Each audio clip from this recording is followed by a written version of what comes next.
Two controversial reports came out today on the mental health of America's children. According to one of them, 40 times as many young people are now being diagnosed with bipolar disorder than 13 years ago.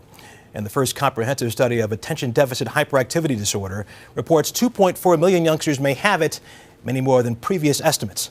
Our medical correspondent, Dr. John LaPook, has more on what these reports tell us. 10-year-old Giselle Parabou's grandmother, Kathleen, was tired of telling her granddaughter to pay attention. I would usually not do my work. I would usually look up and look at everyone else. Doctors said Giselle had attention deficit hyperactivity disorder, or ADHD. While some fear too many children are labeled with ADHD, a study out today in the archives of pediatric and adolescent medicine found the condition was only diagnosed in 48% of patients. At least half of children who meet strict criteria have not been diagnosed with the disorder, and only a third of children who meet strict criteria are currently taking medicine. The researchers say nearly 9% of 8 to 15-year-olds have the disorder. Boys are more than twice as likely as girls. The poorest children have the greatest risk for ADHD, but are the least likely to get treatment. We need to redouble our efforts for physicians to be aware, to spot the symptoms of ADHD, and to make an accurate diagnosis so that appropriate treatments can be discussed with the family. A second report on childhood mental illness in the archives of general psychiatry reports the diagnosis of bipolar disorder in kids under 20 has skyrocketed from 20,000 in 1994 to over 800,000 in 2003. The findings either represent that there's been an increase in diagnosis, an overdiagnosis, or that we're doing a better job of recognizing what we previously missed. The authors suggest doctors may be overdiagnosing bipolar disorder, in part because children with ADHD and other problems are mistakenly being called bipolar. Of the people who come to see me for bipolar disorder, 20% actually have it.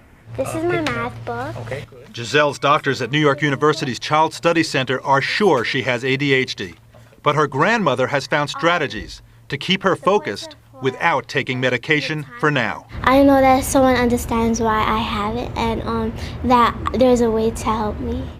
Whatever the cause, ADHD, bipolar disorder, or something else, the fact remains there's been a huge jump in what's being labeled bipolar disorder. Interesting. Why do doctors have such a hard time telling one psychiatric illness from the other? Russ, it's not like a strep throat where you either have it or you don't. It's tricky. ADHD and bipolar disease can look very much alike, but you've got to make the right diagnosis because, for example, the same medication that can help somebody with ADHD can actually hurt somebody with bipolar disorder. Dr. John LaPook, thank you very much. And for more on the symptoms and treatments of mental illness in children, you can go to our partner in health coverage, webmd.com, and search mental illness.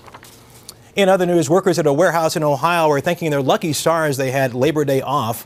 A massive explosion demolished the building this morning, about 40 miles southeast of Cleveland. The ground shook up to a mile away, leaving only the steel shell. The warehouse was empty at the time and no one was hurt. It is not known what caused the blast. We'll be back in a moment with more news, and a bit later, Katie rejoins us for a look ahead at our special coverage, America in Iraq, the road ahead.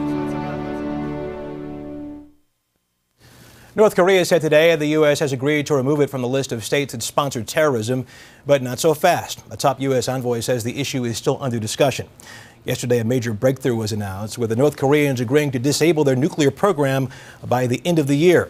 North Korea has been on that terrorist list since 1988. Cuba has been on the terrorism list even longer, since 1982, and officials in Havana and the U.S. are anxiously awaiting an appeals court ruling on the fate of 5 men convicted of spying for Fidel Castro's government. Nearly 9 years after their arrest, the 5 could win their freedom, something that does not sit well in Miami's Cuban exile community. Here's Kelly Kobiea. This is the plane you were flying that day? The memories are 11 years old, but still make Jose Basulto red with anger. And I'm sorry if I look pissed, but I am. The Cuban exile was flying a private plane toward Cuba in February 1996 when he saw a flash and smoke. Cuban fighter pilots shot down 2 other private planes flying alongside Basulto, killing 4 of his friends. They had been on a mission with Brothers to the Rescue, a Cuban exile group which had flown into Cuban airspace before to drop anti-Castro leaflets over Havana. Cuban spies had infiltrated the group and told the Castro government they were coming. The Cuban 5 are murderers. This spy ring was tasked by the Cuban government. The U.S. government charged and convicted the spies for infiltrating Cuban exile groups and attempting to steal U.S. military secrets. The spies are appealing their convictions on the basis it was impossible to get a fair trial here in Miami, where hating Fidel Castro is practically a pastime and has in the past escalated to real violence against Cuba. The Cuban government says these men were only protecting their country against exiles who posed a threat. Militant Cuban exile groups were openly training in South Florida in the 90s. And Cuban exiles had been linked to a string of hotel bombings in Cuba. In Cuba, the spies are known as the Five Heroes, wrongfully imprisoned. Meanwhile, the man Havana considers responsible for the worst of terrorism in Cuba, Luis Posada Carriles, is a free man living legally in Miami. Posada is accused of bombing a Cuban airliner in 1976, killing 73 passengers. To Cubans, he's a symbol of U.S. hypocrisy in the war on terror. This is a festering injustice. Leonard Weinglass represents one of the five, Antonio Guerrero, in the appeal to have the convictions overturned. I think we absolutely can win this trial in any venue in the United States outside of Miami. We didn't attack anybody. We didn't use violence. We didn't use war.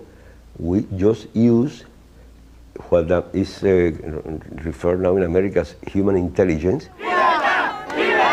The exile community calls the Cuban Five killers.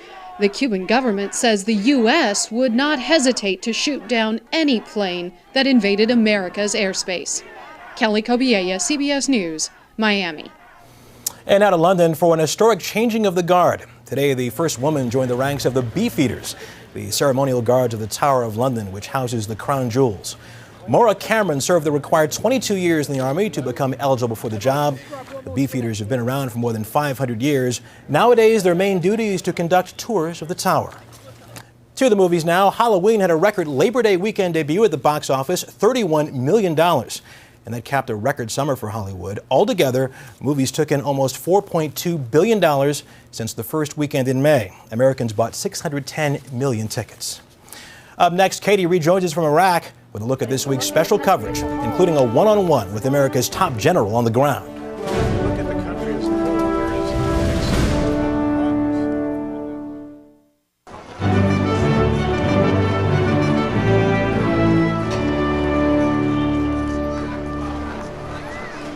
Back now in Iraq, this is a huge, sprawling country, the size of California, complex, diverse, with a world of problems.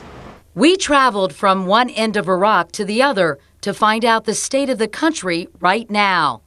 To Al-Qaim on the western border with Syria, where a steady flow of foreign fighters has entered Iraq to conduct deadly suicide bombings that have killed thousands. To Basra in the south, where British troops are pulling back in the face of increased attacks. To Ramadi, a city gripped until recently by fear and terror. And Baghdad itself, the site of some of the toughest street-by-street urban warfare. In Fallujah in Anbar province, we spoke with General David Petraeus about the progress he said U.S. troops have made in this city, once one of the most dangerous in the country, where hundreds of American lives have been lost. The general says it's now one of the safest places in Iraq, and he says the turnaround is a major victory. Well, to be able to walk the streets, to have children, to have markets open, it's a dramatic transformation.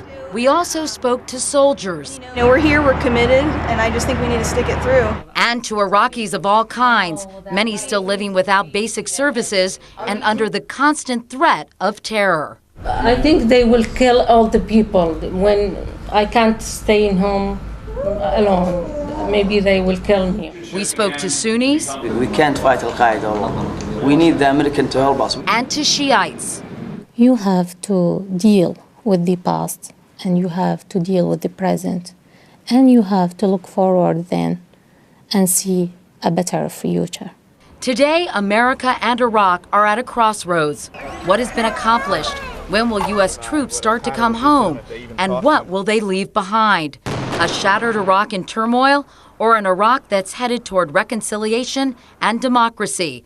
We'll look at those questions and more this week America in Iraq, The Road Ahead, beginning tomorrow night.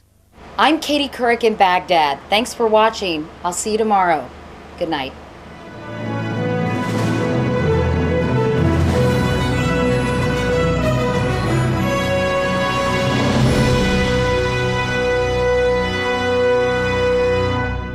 CBS News. Experience you can trust.